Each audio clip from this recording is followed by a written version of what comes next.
दोस्तों, legal and legal में एक बार फिर से आपका स्वागत है। माननीय उच्चतम न्यायालय ने हालिया एक निर्णय में कहा है कि हिंदू विवाह का विघटन कस्टमरी तरीके से भी किया जा सकता है, कस्टमरी डीड के आधार पर किया जा सकता है। यह बात उन्होंने हिमाचल प्रदेश हाईकोर्ट के एक निर्णय के विरुद्ध दाखिल एक रिट पिटीशन पर सुनवाई करते हुए कही है। दरअसल हिमाचल प्रदेश हाईकोर्ट में हस्बैंड द्वारा एक पिटीशन दायर की गई थी। उन्होंने अपनी पत्नी द्वारा डोमेस्टिक वायलेंस एक्ट के तहत दायर मुकदमे को क्वैश कराने के लिए हाई कोर्ट में पिटीशन फाइल की थी। पति का कहना था कि चूंकि वो कस्टमरी तरीके से अपनी पत्नी को तलाक दे चुके हैं, इसलिए अब वे उनके विरुद्ध डोमेस्टिक वायलेंस एक्ट के तहत मुकदमा नहीं चला सकती। हाई कोर्ट ने हस्बैंड की प्ली को स्वीकार करते हुए डीवी एक्ट के तहत चल रही प्रोसीडिंग को क्वैश करने का आदेश दिया, जिसके विरुद्ध पत्नी सुप्रीम कोर्ट के समक्ष आती है। वहां पर वह यह कहती है कि कस्टमरी तरीके से जो तलाक दिया गया है वह सिद्ध नहीं किया जा सकता है। माननीय उच्चतम न्यायालय ने भी कहा कि यदि कोई व्यक्ति कस्टमरी तरीके से तलाक देता है, पहले मैं आपको स्पष्ट कर दूं कि विवाह के संबंध में हिंदू मैरिज एक्ट 1955 में सेक्शन 11 जहां पर वॉइड मैरिजेस के बारे में बताया गया है, सेक्शन 12 वॉइडेबल मैरिज के बारे में बताया गया, उसके बाद सेक्शन 13 आती है।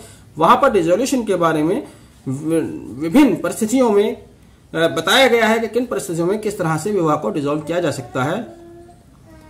लेकिन इसके अलावा एक और भी प्रावधान है जहां पर विवाह को जिस तरह से डिसॉल्व किया जा सकता है वो है कस्टम के आधार पर।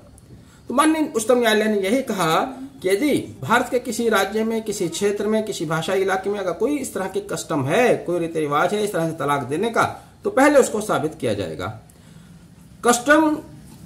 कस्टमरी डिसॉल्व करने के लिए कस्टमरी डीड तैयार होगी और उस डीड को सिविल कोर्ट से आपको डिग्री कराना होगा।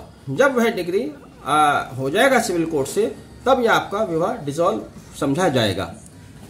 यह कानून में इसका प्रावधान दिया गया है हिंदू मैरिज एक्ट की सेक्शन 29 सब क्लॉज 2 अगर आप पढ़ेंगे तो वहां पर कस्टमरी विवाह को प्रोटेक्ट किया गया है। मैं पढ़कर बता देता हूं, सेक्शन 29 सब क्लॉज 2 जहां इसको कस्टम को प्रोटेक्शन दिया गया है। क्या कहा गया है? Nothing contain in this act shall be deemed to affect any right recognised by custom or conferred by any special enactment to obtain the dissolution of a Hindu marriage whether solemnised before or after commencement of this act. तो अगर कहीं पर कोई इस तरह की प्रथा है जहां पर कोई कस्टम है तलाक देने का, जिस तरह से लिखकर तलाक दे दिया जाता है, कहकर तलाक दिया जाता है, तो उसकी एक डीड तैयार होगी। उस डीड को डिग्री कराना होगा सिविल कोर्ट से, तो उसके आधार पर भी विवाह डिसॉल्व किया जा सकता है। वहां पर सेक्शन 13 के अनुसार विवाह को डिसॉल्व करने की आवश्यकता नहीं है। लेकिन चूंकि उसको साबित करना जरूरी है और सुप्रीम कोर्ट ने इस पर्पटली जो उन्होंने डिसोल्यूशन डीड प्रोड्यूस की थी हाई कोर्ट के सामने, उस पर विश्वास नहीं करते हुए पत्नी की याचिका को स्वीकार कर लिया है। हालांकि मान लिया है कि रीति रिवाजी तरीके से तलाक हो सकता है, डिसोल्यूशन हो सकता है, विघटन हो सकता है, लेकिन फिलहाल इस याचिका को पत्नी की तरफ से स्वीकार करते हुए हिमाचल प्रदेश हाई कोर्ट को रेमिट कर दिया गया है।